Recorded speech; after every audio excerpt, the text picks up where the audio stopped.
Desde el conversatorio de Seguros Sura nos dejaron una pregunta muy interesante, que es cómo lograr reducir el estrés ambiental.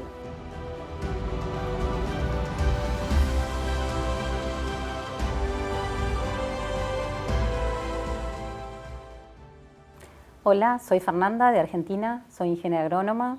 Hace más de 20 años que estoy en la temática de riesgos de la naturaleza. Soy mamá de 3 hijos y me gusta el contacto con el aire libre, así que entreno, salgo a correr, hago running y desde hace unos 10 años practico yoga. Hola, soy Diego Gauna de Argentina. Soy economista, trabajo hace muchos años en el campo de finanzas y economía relacionados al sector agropecuario. Nací en la ciudad de Córdoba, que es una ciudad muy tradicional de nuestro país, donde se creó la primera universidad de América Latina. Me encanta pasar tiempo con mi familia y mirar películas, series o leer libros de ciencia ficción. Desde el conversatorio de Seguros Sura nos dejaron una pregunta muy interesante, que es cómo lograr reducir el estrés ambiental. Bueno, Diego, qué tema interesante, todo lo que tiene que ver con el sector agropecuario. Estaba pensando todo lo que es el ecosistema del agro, ¿no? Todas las incertidumbres que tiene que enfrentar desde el punto de vista de riesgos de la naturaleza, ambientales, geológicos, desde el punto de vista de enfermedades sanitarias, desde el punto de vista de los mercados y los precios. Digo, cuántas incertidumbres, y en esas incertidumbres, cómo también ahora empieza a impactar un poco a raíz de todo lo que ha sido el crecimiento en los últimos años del ecosistema del agro y de la productividad, el estrés ambiental, ¿no? Uh-huh. Cómo empieza a estar presente en la actividad y en todo el ecosistema, ¿no? Sí, es un muy buen punto que trae Fernanda.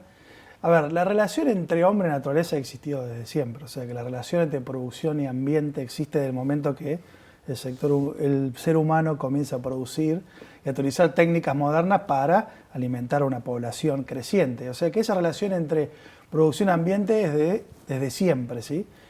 Lo que es cierto que cada vez más toman más fuerza estas agendas ambientales dentro de las discusiones políticas, económicas, corporativas, de cómo de alguna manera generar modelos de producción y de consumo que sean sustentables, no solo ambientalmente, sino desde el punto de vista social y cultural. Así que esa es una gran tendencia que se viene desarrollando hace muchos años, ¿sí? Pero no hay que confundir, por lo menos a mí me gusta decir, no es que este es un tema nuevo, es un tema que ha estado desde siempre, sí, que ha adquirido una nueva fuerza producto de determinados movimientos políticos, económicos y sociales. Y me gusta de alguna manera decir algo que no me acuerdo quién lo dijo, pero lo voy a usar, que la sostenibilidad es un concepto dinámico, no es un concepto estático. O sea, las demandas y cuestiones que hacen la sociedad evolucionan de acuerdo a los valores, el tiempo que uno vive, y esa sostenibilidad es lo que hace cambiar esta relación de ambiente y producción. Sí, pensaba, mientras vos decías eso, yo pensaba, ¿no? También cómo juega el hombre en todo esto, ¿no? Porque me parece que también, creo que también el centro, me parece quizás en los modelos anteriores, si nos podemos a irnos un poquito más hacia atrás, estaban mucho más centrados en lo que era la economía, desde el punto de vista del aumento de la productividad, de responder a una demanda, una cosa más global, ¿no? A una demanda puntual del mercado. Y hoy quizás también me parece que el concepto que empieza a tener mucho más fuerza es el concepto de las personas, ¿no? De poner en el centro a las personas, y las personas empiezan un poco a ser decisores de estas situaciones, un poco lo que decías vos, ¿no? Esto de la agenda. Bueno, la agenda viene por los movimientos sociales a veces, muchas veces empujan más los movimientos sociales las agendas que las propias estructuras gubernamentales, instituciones, empresas. Digo, me parece que el rol que empieza a jugar también el consumidor, y por otro lado pienso en el productor agropecuario, ¿no? Y quizás ahí me parece que también empieza a cambiar un poco la gestión que tiene que empezar a hacer el productor agropecuario para adaptarse y para poder, lo que dijiste vos, ¿no? mantener una empresa sustentable en el tiempo, pero sustentable desde el punto de vista no solo económico, sino ambiental. Exactamente. Y creo que voy a tomar una de las cosas que dijiste al principio, de ecosistema agro. Nosotros hablamos del sector agropecuario, yo pertenezco al INTA, una institución de ciencia y tecnología líder de más de 60 años, donde, bueno, todas estas discusiones son permanentes, ¿no? Y hoy hablamos de lo que es el sector o el ecosistema agro-bioindustrial, todo lo que es el sector agropecuario tradicional, ¿sí? Conocemos la producción de alimentos, commodities, carne, lácteos, etcétera, a todo lo que es hoy en día lo que es biológico, que es toda la utilización de insumos de base biológico para la producción no solo de alimentos, sino de otros productos, por ejemplo, bioplásticos, biocombustibles, y después tenés toda la cuestión industrial, que hace el procesamiento, o cómo de alguna manera las empresas y las pymes del sector agregan valor, transformando la materia prima en nuevos productos, sea agroalimentarios o no agroalimentarios. Sí, sé que hay un mundo muy distinto al que conocimos de pensar el productor agropecuario tradicional, que vive en el campo, que tiene una problemática determinada, que si bien existe cada vez más, no cada vez más, quiero decirlo de otra manera. Si bien esa problemática no ha desaparecido del productor en el campo, hoy cada día los productores viven más lejos del campo, ¿sí? Porque se va a producir una migración urbana-rural en los últimos 50 años, es una tendencia, digamos, casi irreversible de alguna manera. Entonces lo que se ha fortalecido es todo el entramado, ¿sí? De pymes, de empresas industriales que trabajan en base a todo lo que es los insumos del agro. Sí, se me venía, cuando vos decías eso, se me venía el tema de las redes, ¿no? Porque las redes de conocimiento, porque creo que hoy también estamos como este último tiempo, y quizás la pandemia lo aceleró, creo que la pandemia aceleró también este tema, todo lo que tiene que ver con la comunicación y las redes de conocimiento, digo, entre los mismos productores, y no necesariamente quizás de los mismos nichos, porque creo que están interconectados. Hoy claramente el análisis de cadenas, digamos, de tratar de ver el ecosistema desde un punto de vista de cadenas, me parece que es lo que lo hace más enriquecedor o lo valora, es como que lo revaloriza en cierta manera, ¿no? Y pensaba lo que decías recién, ¿no? También en eso de las redes de conocimientos y acá cómo entra la innovación y la tecnología, porque me parece que también acá en todo lo que es el impacto ambiental o el estrés ambiental siempre se lo asocia mucho a la aplicación de las tecnologías. O sea, cómo esa tecnología aplicada desde otro lugar es un acelerador tremendo, ¿no? Y acá empiezan a ver no solo la formal, sino todo lo que tiene que ver con la agritech y la innovación aplicada desde ese lugar, ¿no? Sí, en ese sentido creo que hay que aclarar algo que creo que es central, que por ahí en la discusión uno no lo ve mucho y con unos términos de ciencia y tecnología tiene otra posición. Que es hoy en día no se puede pensar en el desarrollo de tecnologías que no sean climáticamente inteligentes o amigables con el ambiente. Eso no está en la mente ni de las instituciones de ciencia y tecnología, totalmente, ni de los productores agropecuarios, ni de las instituciones privadas o empresas que desarrollan productos para el mercado. Así que eso es una visión, me parece, distorsionada de lo que es la innovación en el agro, ¿sí? Y retomo el tema anterior de las redes. Una de las cuestiones que uno aprende en este ecosistema es que gran parte del aprendizaje de adopción de tecnología se da mediante redes de difusión, digamos. Uno aprende a medida que el productor agropecuario de al lado lo aplica y funciona. Y esas redes han cambiado la manera en que se innova y se producen este tipo de innovaciones tecnológicas. Así que hay plataformas colaborativas, por exactamente, ejemplo, que han existido desde siempre. Sí. Y, digamos, América Latina tiene un conjunto de asociaciones técnicas en el sector que se complementan con el sector público, que tiene otro rol de producción de bienes públicos, de información, etcétera, que se complementan y han generado un ecosistema de innovación en América Latina muy potente. Y el ejemplo de eso son que América Latina es probablemente la región donde más emprendimientos AgTech, que se llama ahora como son empresas de base tecnológicas, sí, que surgen del sector agropecuario, de la biología o de la ciencia de la vida. Eso es AgTech o FoodTech, como se llama ahora en la jerga popular, digamos. Es una de las sectores más dinámicas, porque bueno, el clima de innovadores que tiene la región es muy, muy poderoso, y eso nos está permitiendo de alguna manera recuperar algún liderazgo en lo que son las nuevas innovaciones tecnológicas. En áreas que antes ni se discutían, digamos. Estamos hablando de cuestiones un poco extrañas, ¿no? De desarrollos en nanotecnología, en agricultura celular. ¿Qué es agricultura celular? Es producir alimentos sin tierra, o sea, fuera del campo. a través de la regeneración, por ejemplo, de células madres en especie de bioreactores, sería como fábrica para producir células y generar algo que es parecido a la carne. Hay nuevas innovaciones en términos de ingeniería genética súper disruptiva, o sea que hay todo un mundo ahí que está... Sí, yo creo que ahí, y mientras te escuchaba, pensaba, ¿no? Todo lo que tiene que ver con la trazabilidad de los alimentos y esta necesidad de los consumidores, vuelvo de vuelta, ¿no?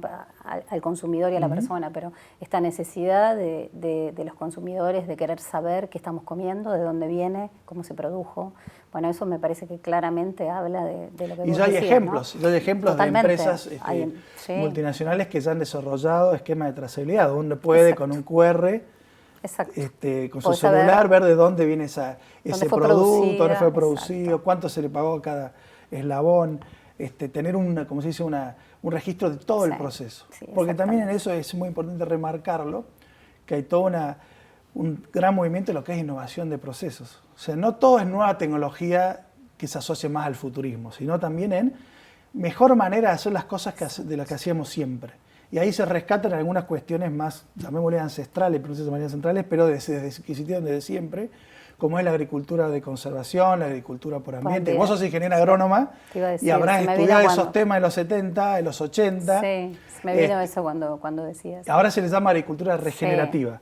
Sí. Pero antes era agricultura de conservación, agricultura por ambiente, agricultura sitio específico. Totalmente. Ponen el nombre que quieras, pero se recuperan algunas prácticas culturales de larga tradición en el sector agropecuario para combinarlos con los nuevos desarrollos tecnológicos y de esa manera producir de una manera sostenible con el ambiente. Creo que eso Sí, cuando vos decías esto que decías recién también, se me venía todo lo que es la agricultura por ambiente, es la agricultura digital, digamos, todo lo que tiene que ver con el uso eficiente, ¿no? Pero creo que también, y esto reduce el impacto sobre el medio ambiente, ¿no? Todo lo que tiene que ver con la aplicación justa y medida, Exacto. realmente que no es solo un impacto económico, sino en realidad el más fuerte es el impacto sobre el medio ambiente.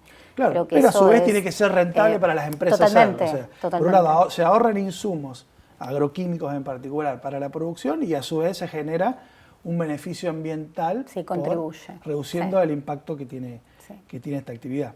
Ahora, un tema completamente diferente, pero que es importante para marcar la agenda ambiental, es el tema del cambio climático, que es un tema que nos atraviesa. En el último informe del panel intergubernamental de cambio climático que salió hace un mes, eso tiene como diferentes evaluaciones en el tiempo, este es el primer informe de la sexta evaluación, ya no hay dudas que el cambio climático es una cuestión de la intervención humana, no hay duda que es casi irreversible y que si no hay una política, digamos, muy fuerte para reducir en forma drástica y continua la emisión de gases de efecto invernadero, es probable que en los próximos 50 años tengamos temperaturas superiores al 2,5%, que es como son los límites donde ya no se sabe qué pasa. O sea, hace 3 millones de años, por lo que dicen los investigadores, que no hay un clima que supere ese umbral.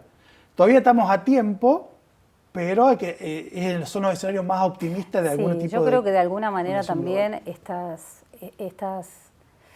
situaciones nos paran en un lugar que realmente creo que como que la humanidad tiene que tomar conciencia, creo que cada uno desde su rol, desde el espacio en el que está, tiene que tomar conciencia de lo que implica para las generaciones venideras, ¿no? Porque me parece que el impacto lo vamos a ver, ya lo estamos viendo en realidad, pero como decís vos, en 50 años va a ser mucho más agudo. Y después lo que sí ya estamos viendo y que es parte del camino del cambio climático, que es mucho más largo, es lo que es la variabilidad climática. Hoy el productor agropecuario y el sector en general, todo el ecosistema del agro, sufre claramente lo que son los efectos extremos de la variabilidad del cambio climático. Sí, entonces, bueno, son dos cosas... Por eso son dos cosas distintas, claro, pero que están, unas más que ya está hoy, está involucrada y trae estos focos de fuertes sequías, de fuertes inundaciones, de tornados en zonas donde históricamente no sucedía eso. Exacto. Y hoy sucede. Entonces hay un cambio en el patrón de comportamiento que me parece que es importante que nosotros también, como profesionales de este ecosistema, tenemos que concientizar, digamos, me parece que es muy importante para que la sociedad lo sepa, ¿no? Entonces me parece que son como una cosa es el corto plazo desde hoy, pero también lo que decís vos, sin perder de vista el impacto de lo que puede ser de acá a 50 años, como decías recién. Y teniendo en cuenta la evidencia científica, que eso es lo que nosotros de instituciones de ciencia y tecnología sostenemos todo el tiempo. Esto que vos mencionás de la mayor frecuencia de eventos extremos, ¿sí? Y el aumento de la temperatura media del planeta, hace 10 años se lo hablaba en términos de probabilidades, ¿sí? En términos de determinada posibilidad de... Hoy en día ya se habla en términos más de certeza que de probabilidad, de que esto realmente está teniendo impactos muy dramáticos y puede tener impactos que no tenemos conciencia o no podemos imaginar qué ocurrirá, ¿sí? Si bien se construyen muchísimos modelos, el INTA trabaja en esos temas también, otras instituciones de ciencia y tecnología en el mundo, tratando de calibrar modelos para entender, a ver, bueno, cómo va a afectar el cambio climático a diferentes regiones del mundo. Porque hay regiones del mundo donde va, de alguna manera, al principio, porque al final va a ser perjudicial para todos. Pero en una transición va a haber regiones del mundo donde antes no se podía producir, porque llovía relativamente poco y ahora se va a poder producir, ¿sí? Y otras regiones del mundo que van a estar, por cuestiones del avance, digamos, del mar, desaparecer. Bueno, hay muchas cuestiones de qué producciones podrían adaptarse y cuáles no. Eso te iba a preguntar, un poco volviendo a la parte inicial, luego se me ocurría pensar desde el INTA, digamos, ustedes todo lo que tiene que ver, o sea, pensando ustedes tienen una fuerte presencia como extensionistas, como asesores, como hay grupos de hecho de productores agropecuarios asesorados por técnicos del INTA. Y vos lo dijiste, ¿no? Claramente es una institución donde la rigurosidad científica también es muy importante y tiene un camino larguísimo y una trayectoria súper reconocida en todo lo que es América Latina.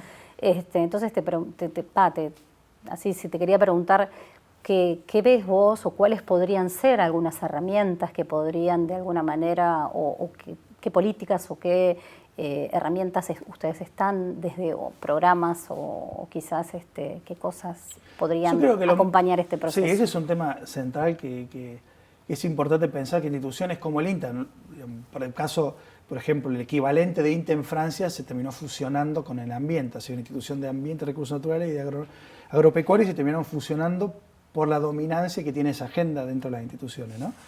Entonces esta agenda dentro del INTA entró hace, ponele, 20, 30 años, y los últimos 5 años tiene mucho más presencia en términos de proyectos, análisis, convocatorias internacionales, porque obviamente gran parte del financiamiento internacional se está redireccionando a las problemáticas de cambio climático, de biodiversidad. Entonces los grupos que quieren seguir compitiendo y obteniendo recursos internacionales tienen que ir a competir a los temas donde la agenda los direcciona.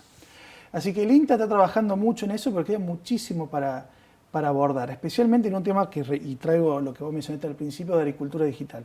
Cómo unir los desarrollos de la digitalización con la información ambiental. Y ahí lo que tiene el INTA un rol muy importante es en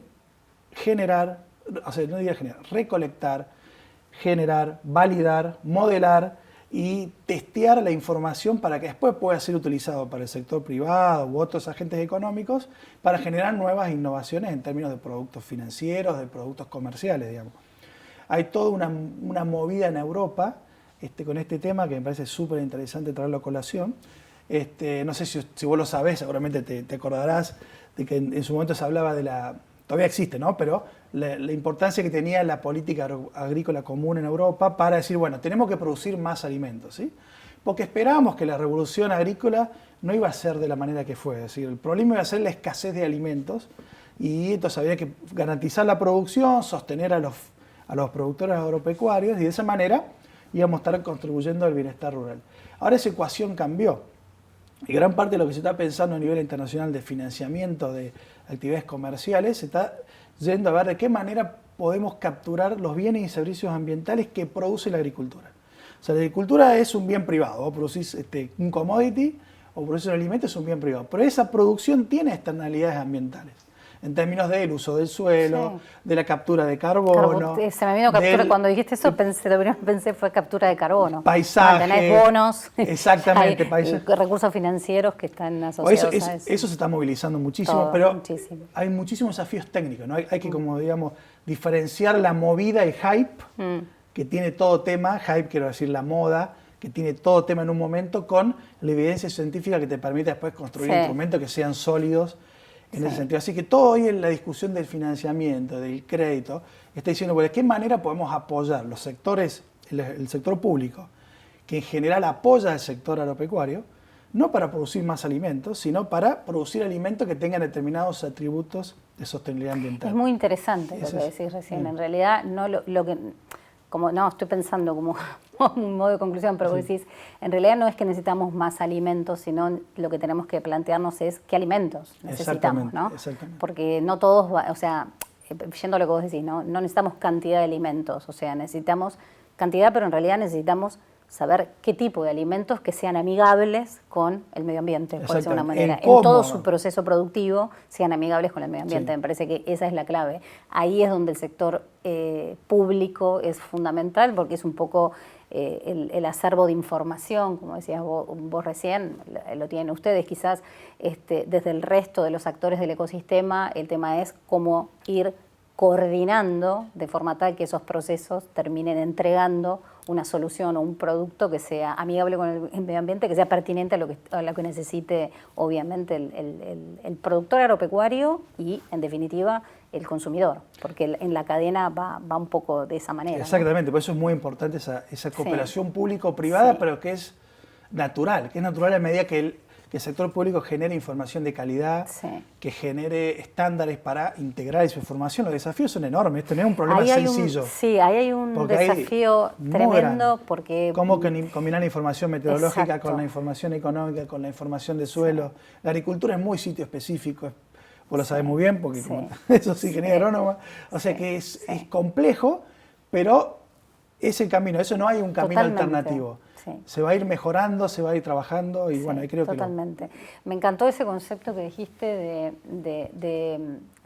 engancho, lo que dijiste de procesos, porque lo dijiste muy bien, muy claramente, y esto que dijiste sobre el final, ¿no? Todo lo que tiene que ver con tener la información, tenerla disponible, ese tema es cómo la organizamos, cómo los procesos son lo suficientemente eficientes como para que en definitiva tengan el menor impacto ambiental y atamos a lo que dijimos también en esto de tratar de empezar a reducir el impacto del sector o de hoy, de lo que es la metodología o las innovaciones o la tecnología en lo que es en el sector. La verdad que me parece y eso es sumamente importante para las pymes de nuestro país, para nuestro sector, porque el sector está bajo un gran escrutinio, en forma justa o injusta.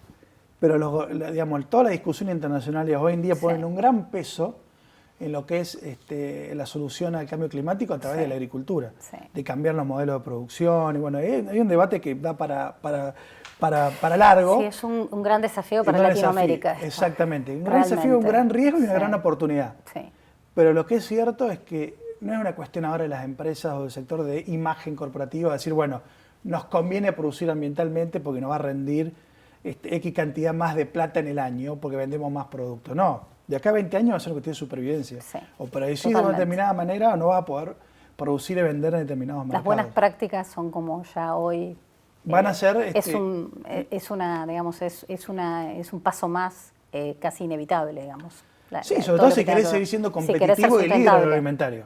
Ahora, vos podés tener una sociedad que viva en otra realidad. No digo que haya países que eligen otra estrategia, pero claramente. Si el sector quiere seguir siendo competitivo, va a tener que estar por encima y adelantarse a ese tipo de cambios, que está ocurriendo, pero bueno, requiere un ecosistema mucho más dinámico y sabiendo que esto tiene un potencial muy grande para América Latina. Porque es la región donde está la mayor biodiversidad del mundo, donde están los productores más innovadores, porque a diferencia de Europa y Estados Unidos, que tienen programas de apoyo a la agricultura muy, muy fuertes, América Latina en general los productores y las pymes se han adaptado a la... Sí, a lo que en general, claro, si vos mirás las políticas públicas, digamos, o todo lo que tiene que ver con subsidios o ayudas al sector, en América Latina son prácticamente muy puntuales, muy bajas, comparadas con la cantidad de presupuesto que destinan los países, como puede ser Estados Unidos o de Europa, ¿no? Eso claro, porque tienen otro objetivo, porque el objetivo no es construir un sector estratégico, es, digamos, favorecer que no se despoble, digamos, el campo y generar que la producción siga estando. Hay un cambio de objetivo. América Latina lo puede utilizar como un sector estratégico. Lo está utilizando, está en los discursos, no estoy diciendo nada nuevo. Pero alinear esa visión de que América Latina puede ser un continente que innove, ¿sí? Y sea líder en la producción de alimentos es algo que hace 30 años no se discutía, donde decíamos, bueno, producir alimentos era como la periferia, era para los países menos desarrollados van a producir. No, hoy en día producir alimentos implica alta innovación tecnológica, alto desarrollo, altos recursos humanos para esta nueva revolución tecnológica, así que bueno, ahí hay grandes desafíos para todos. Y aparte de una región, y también es importante mencionarlo porque si no uno por ahí queda fuera de contexto, ¿no? donde hay cuestiones de inseguridad alimentaria que todavía son importantes. O sea, Sí. la producción de alimentos alcanza, obviamente, hay una cuestión de distribución y de acceso a alimentos que es una cuestión más económica. Sí, totalmente. Que es propia, no es productiva. No Digamos. es productiva, que hace Sí, 30 años todo el problema era productivo. Vamos a tener que, la población va a crecer mucho más rápido que la tecnología y por lo cual va a haber hambrunas globales porque no vamos a poder producir los alimentos suficientes. Hoy sabemos producir los alimentos suficientes. El tema es que... Eso lo solucionamos. Claro, el tema es el acceso, Sí, o sea, totalmente.